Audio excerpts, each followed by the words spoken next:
प्यारे बच्चों, welcome to आमना बिंदास कार्टून। हरियाली देखो, इस दफा तो हमने लाल मिर्चों की फसल उगाई है। पिछली दफा हमारे अमरूद की फसल भूखे कालू कौवा और गौरी कवि उठाकर ले गए थे। अब देखो कैसे मिर्चे खाते हैं। देखो तो फसल तुम्हें कैसी लग रही है। मैंने इस पे खूब मेहनत की है। मिट्टू जी, आपने तो फसल बहुत अच्छी बोई है और देखो कितनी ज्यादा घनी घनी बोई है। मिर्चें भी बहुत लगी है इस दफा तो। हाँ, मैंने भी इस दफा फसल कितनी अच्छी लगाई है। अब देखो मेरे बच्चे हर तरह की फसल खाएंगे। मैंने तो 3 किस्म की फसल बोई है इस साल। देखो, मटरों के भी बीज लगाए हैं, अमरूद है और उसके अंदर छोटे छोटे से टमाटर, लाल लाल टमाटर उगाए हैं। मैंने तो मकई भी बो दी थी। कितने ही अच्छी फसल उगी है इस दफा। आने वाले मौसम में सर्दी बहुत ज्यादा होगी। मुझे अब ज्यादा मेहनत नहीं करनी पड़ेगी। सारी फसल काट के घर पे रख लूंगी, कुछ बेच दूंगी और कुछ के अनाज बनाकर घर रखूंगी। ऐसे मुझे सर्दियों में बाहर निकलने की कोई जरूरत नहीं पड़ेगी।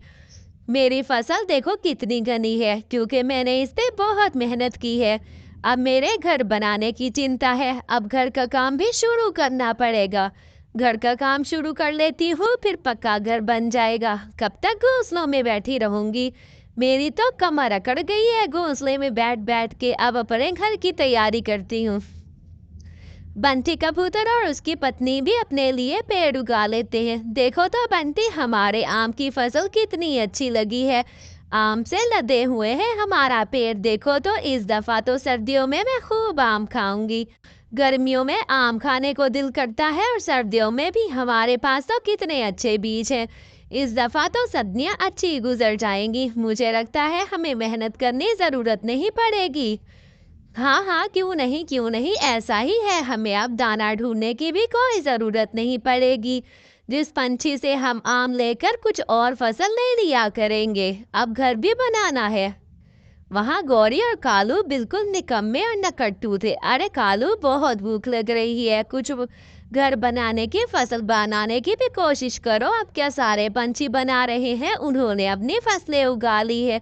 हम क्या कोई फसल नहीं उगाएंगे इस साल। हमारा तो कभी कोई फसल उगाने का प्रोग्राम नहीं होता।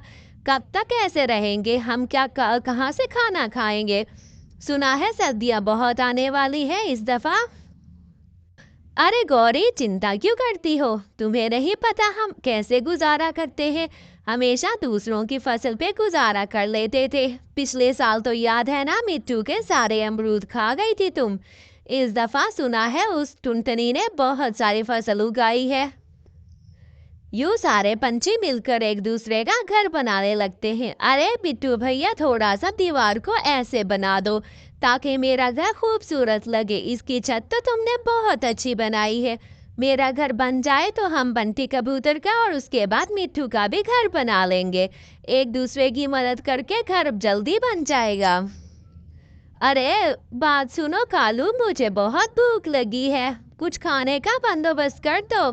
दाना जाकर ले आओ। मुझे तो बहुत भूख लगी है। भूख के मारे मेरे पेट में चूहे कूद रहे हैं। जाओ मेरे प्यारे कालू, कुछ खाने को ले आओ। अरे गौरी, फिक्र क्यों करती हो। इस दफा पता है ना, टुनटुनी ने कई तरह की फसल उगाई है। चलो उसके घर चल के उसी से ही कहते हैं। जाकर खाना ले आएगी हमारे लिए। उसी चिड़िया को हम धमका के उसको घर से भी निकाल देंगे। सारे पंछियों में वही सबसे चुप रहती है।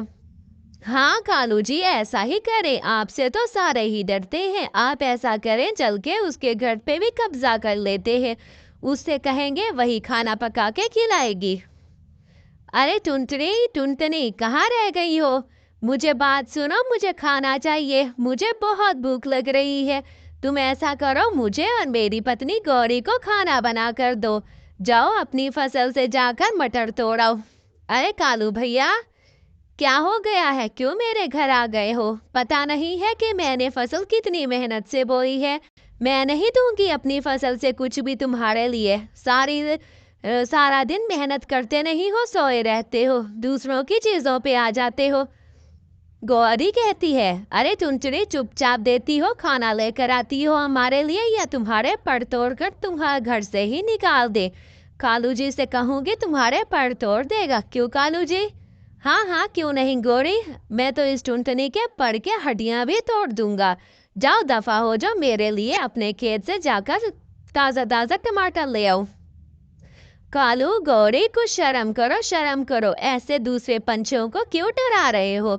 अपनी मेहनत खुद क्यों नहीं करते? अच्छा जाती हूँ। टुनटनी तो डर के मारे आ जाती है, मिट्टू से कहती है मिट्टू भैया बहुत परेशान हूँ, उस गौरी और कालू ने मेरा जीना हराम कर दिया है, मेरे पीछे पड़ गए हैं। मिट्टू कहता है अब टुनटनी क्या कह सकता हूँ, बहुत ही दुष्ट कौवे हैं दोनों, मेहनत करते नहीं दूसरों की। पिछली दफा मेरे अमरूद भी ऐसे खा गए थे, मैंने इसलिए मिर्चें लगाई। हरियाली कहती है टुनटनी फिक्र न करो, मेरी सहेली चील का पति है, तुम ऐसा करो उसके पास चलते हैं, उससे मदद मांगते हैं, वो हमारी मदद जरूर करेगा, बदले में उसे कुछ अनाज दे देंगे। टुनटनी रोते हुए चील भैया से कहती है चील भैया, कालू और दुष्ट काली ने मेरे घर पे कब्जा कर लिया है, मेरी फसल पे भी कब्जा करना चाहते हैं। टुनटनी तुम रो मत, तुम मेरी बहनों की तरह हो, मैं तुम्हारी मदद जरूर करूंगा। उन दुष्ट कौवों को मैं अभी सबक सिखाता हूँ, तुम बिल्कुल फिक्र ना करो, मैं जाता हूँ और उनको भगा देता हूँ।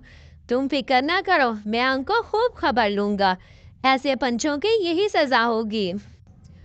अरे गोरी गोरी चील आ गया, भागो यहाँ से, चील आ गया। अरे चील भैया क्या हुआ? हमें माफ कर दो, हम दोबारा यहाँ पर कभी नहीं आएंगे।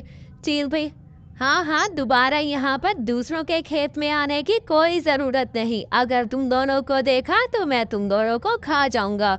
वैसे भी मुझे बहुत भूख लगी हुई है, तुम दोनों दुष्ट कौवों को तो मैं नहीं छोड़ूंगा। प्यारे बच्चों, कहानी को सब्सक्राइब ज़रूर करें, लाइक शेयर कमेंट भी किया करें। बाय बाय बच्चों।